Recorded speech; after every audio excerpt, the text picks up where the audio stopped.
સહજાનંદ સ્વામી મહારાજની જય. નારી રત્ન મેઉ ગામના જાનબાઈ દંડાવે દેશમાં મેઉ ગામના ભૂખણ ભાવતા તે સારા સત્સંગી હતા. તેમના પત્ની પણ ઘણા શ્રદ્ધાવાન ભક્ત હતા. મહારાજ સંત મંડળ સાથે ઘણી વખત તેમને ત્યાં પધારતા. સંતો પણ આ વિસ્તારના વિચરણ સમયે અવારનવાર મેઉ ગામમાં આવતા અને ભૂખણભાઈને ત્યાં પધારતા અને જમતા. આ દંપતી શ્રીહરિની ખૂબ સેવા કરતા. ઘણા વર્ષો પછી આ શ્રીજી આશ્રિત પરિવારમાં એક બાળકીનો જન્મ થયો. અરે પણ નસીબ, આ બાળકીને હાથ પગના અવયવો જ ન હતા. બાળકીનું આવું સ્વરૂપ જોઈ ભૂખણભાઈ અને તેમના પત્ની ખૂબ દુઃખી થયા.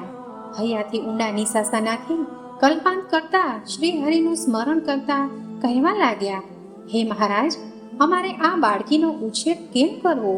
અમારા કેવા કર્મ હશે કે જેના ફળ સ્વરૂપે આ જીવને અમારે ત્યાં આવવાનું થયું? કૃપાનિધિ, કઈ રસ્તો બતાવો કે જેથી અમે આ બાળકીનું પોષણ કરી અને અમારી માતા પિતા તરીકેની ફરજ બજાવીએ. મહારાજ તો અંતર્યામી છે જ. જાણે કે પોતાના ભક્તની વ્યથા સાંભળી ગયા હોય તેમ અચાનક મેઉ ગામ ભૂખણભાઈને ઘેર પધાર્યા. મહારાજના આમ અચાનક દર્શન થતાં જ દંપતીના હૈયે આનંદનો પાર ન રહ્યો. વિલાપ કરતા હૈયામાં ટાઢક અને શાંતિ થઈ. ભગવાને તેમનો આર્તનાદ સાંભળી લીધો હતો. ભૂખણભાઈ મહારાજ પાસે આવી અને ધ્રુસકે ધ્રુસકે રડી પડ્યા અને હકીકત કહેતા કહ્યું, મહારાજ, અમને તો આ બાળકીની ચિંતા કોરે છે. અમારાથી જોયું નથી જતું. દયાળુ, તમે દયા કરો. મહારાજ કહે, ભૂખણ ભગત, બાળકીની ચિંતા છોડી દો. એ જીવાત્માને અમે સારી રીતે ઓળખીએ છીએ. એ અમારા દર્શન કરવાની અધીરાઈમાં ઉતાવળથી જન્મ ધરીને આવેલ છે. તેથી હાથ પગને બહાર આવવાની રાહ પણ જોવા રોકાયા નથી. હવે લાવો અમારી પાસે, તેને અમે જોઈએ તો ખરા. ભૂખણ ભગત તો તરત જ 2 દિવસની બાળકીને ગોદડીમાં વીંટાળી ને નાની ખાટલીમાં મહારાજ પાસે લઈ આવ્યા. મહારાજે બાળકી પર બરાબર દ્રષ્ટિ માંડી જોયું. પછી બોલ્યા, તમે તો બહુ અધીરાઓ. હજી તમારા પ્રગટ થવાની તો વાર હતી. રામાવતારમાં તમે અહલ્યા શીલા બનીને સ્થિર રહ્યા હતા.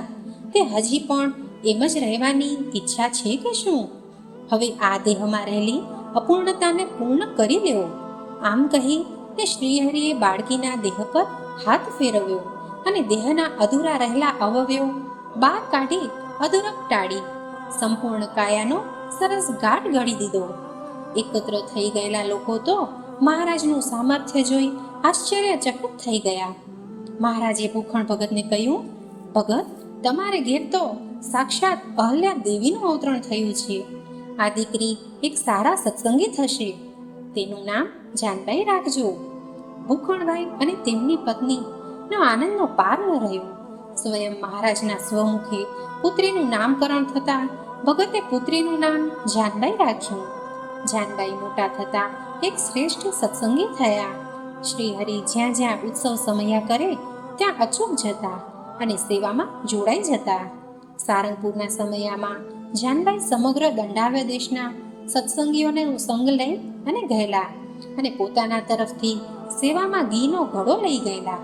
તે ઘડો શ્રીહરિને અર્પણ કર્યો ત્યારે શ્રીહરિ તેમની પર ખૂબ જ રાજી થયેલા. આમ જાનબાઈ જેવા શ્રીજીના અનન્ય પ્રેમી ભક્તો મહારાજની અલૌકિક માધુરી મૂર્તિનું સુખ લેવા કેવી અધીરાઈ દાખવતા હોય છે તે આ પ્રસંગ પરથી જાણવા મળે છે. સહજાનંદ સ્વામી મહારાજની જય.